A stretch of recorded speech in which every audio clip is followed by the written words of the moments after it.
શું કીધું?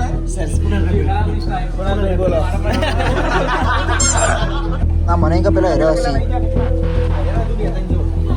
થોડીક વાર પહેલા ઇન્દ્રદેવ જ બની ગયેલા વરસાદ પડવા આ શું પેલા એમ કહેજો તમે મને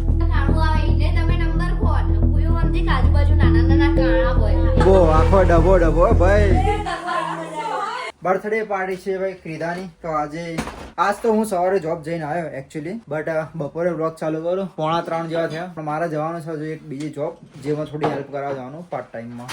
બર્થડે કાલે છે લોકોનો, કેવું જોબ જોબ પ્રમાણે સેટ કરવાનું એટલે. અને ઘણા ટાઈમે ચા પી રહ્યા છીએ અમે. કેટલા ટાઈમ પછી ખબર? અરાઉન્ડ કમસે કમ 6-7 મહિનાથી તમે ચા નથી પીધી, બટ ફાઇનલી આજે ચાની એક કોન્ટ્રેક્ટ મારવાની છે. આવા કપડા પહેરીને જવાનું? અરે ના યાર, જોબ થી આવી તો હોય ત્યાં જાય એટલે કપડા ચેન્જ કરીને જાય ને, તૈયાર થઈને જાય ને. ઓકે એટલે એને પહેરીને અત્યારે કોમ પતાવી દેવાનું. પાપડ અને રોટલી. પાપડ ને પરોઠા ફેવરેટ. જ્યારે મને બહુ મજા આવે, જ્યારે મને ભૂખ લાગે ને કશું ના હોય ને તો ચા, રોટલી, પાપડ, મમરા બહુ મજા આવે. થોડું ક્રન્ચી, થોડું પેલું એવું બધું મિક્સ. એ બી પાપડ ને રોટલીમાં લપટીને ખાવાનું. A few moments later. તો અમે તૈયાર થઈએ છીએ બર્થડે પાર્ટીમાં જવા માટે. હેર ડ્રાયર મારે ને વાળ ઊંચા કરે નહીં થતા કહીએ. તો ગાઈઝ અમે નીકળી ચૂક્યા બર્થડે પાર્ટીમાં જવા તૈયાર થઈને. જોબ પતાઈને હવે નીકળ્યા છીએ. ત્યાં જઈને પછી લઈએ વિડીયો. હા આપ જોબ પતાઈ છે. તો ગાઈઝ અમે અહીંયા છીએ બરાબર. અમારી આ ક્રીદા બર્થડે ગલા રહી છે. હેપી બર્થડે કહી દો. અહીંયા બધા અમારા ભાઈઓ બધા બેઠા ને, બધા વાતો કરે ને.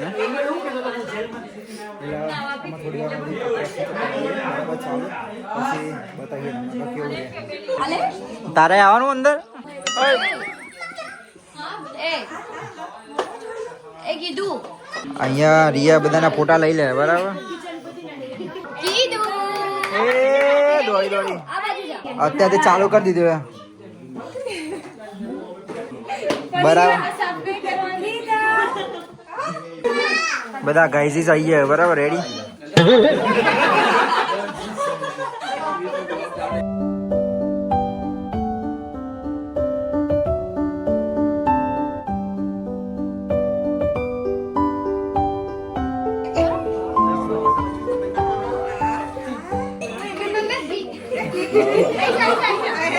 तारे कापी है? इस सज्जन को क्या तकलीफ है भाई, क्या तकलीफ है इनको? उगा ले चले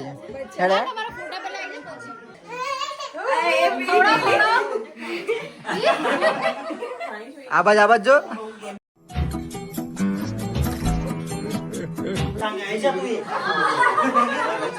सत्संग भाई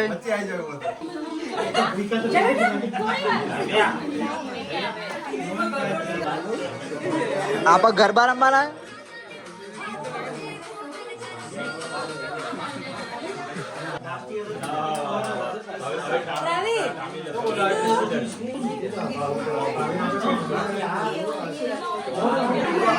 નાના છોકરા રોવા માંડે એક રોવાલા બીજું એવું થઈ ગયું.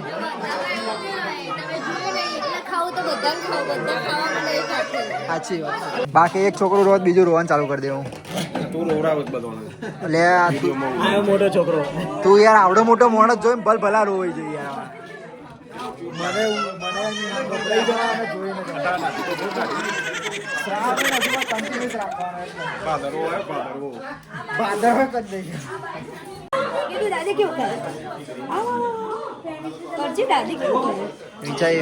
કરતી જ નહીં.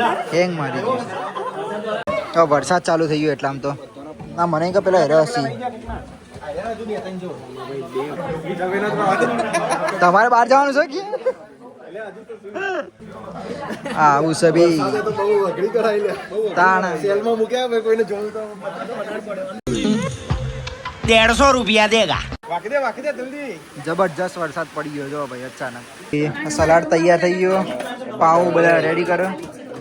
બટર? અચ્છા ઓકે. સ્પ્રેડ પેલી બાજુ તૈયારી કંઈક ચાલુ હોય. પાઉં શેકાય એમ ને? ના ના જય શ્રી કૃષ્ણ.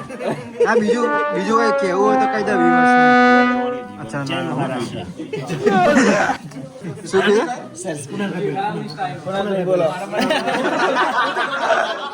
ના બધા એક મિનિટ થોડીક વાર પહેલા ઇન્દ્રદેવ જ બની ગયેલા વરસાદ પડવાનો એટલે શૂઝ અંદર તમે યાર તમે અહીંયા રેલા એટલે તમારા પાસે આમ ન્યુઝીલેન્ડ પલ ની ખબર હશે તમારે અરે 2 વર્ષથી કઈ છે 18 વર્ષથી નહીં લાગતો झूठ बोलो बार बार झूठ बोलो जो भी बोल सकते हैं सब झूठ बोलो जहां भी बोल सकते हैं झूठ बोलो जितनी बार बोल सकते हैं झूठ बोलो બરાબર હું તૈયારી કરી દીધી બધી આવું બધું કે બરાબર. Ready? ઇન્ડિયા જવા માટે લઈ લીધો ને બધું બતાવી કાઢી મેં ડેનિશભાઈ શરૂઆત કરી દો ચલો હેડો, બરાબર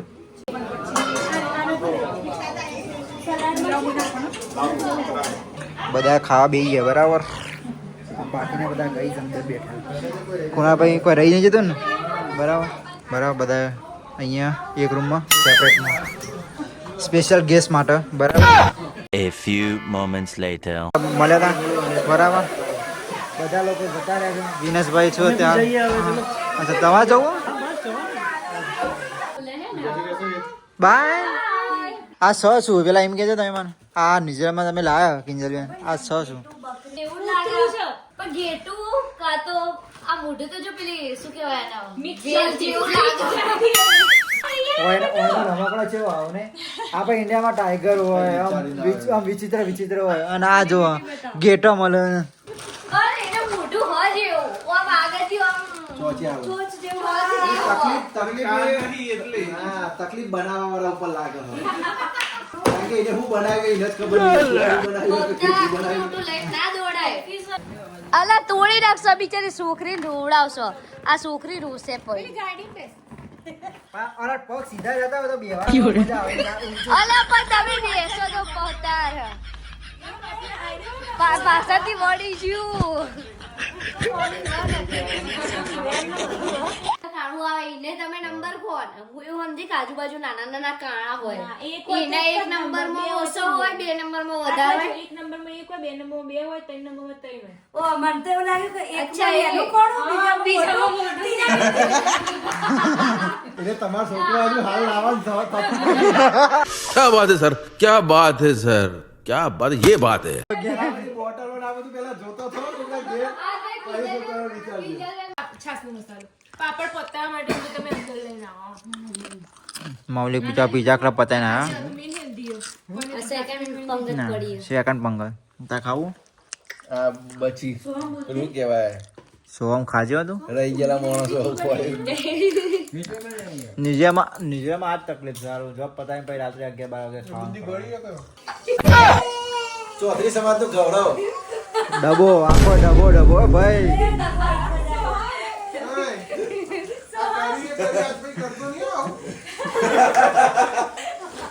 ના ના બરાબર છે બીજાના છોકરાને એવું ના કરો ફેમસ થઈ જાય છે નકર વરસાદ પડશે લગ્નમાં એવું કહેવામાં આવે જેના લગ્નમાં વરસાદ પડે ને ધોધમારીને એમ કહેવામાં આવે કે મને વાસણમાં ખાધેલું હોય ડાયરેક્ટ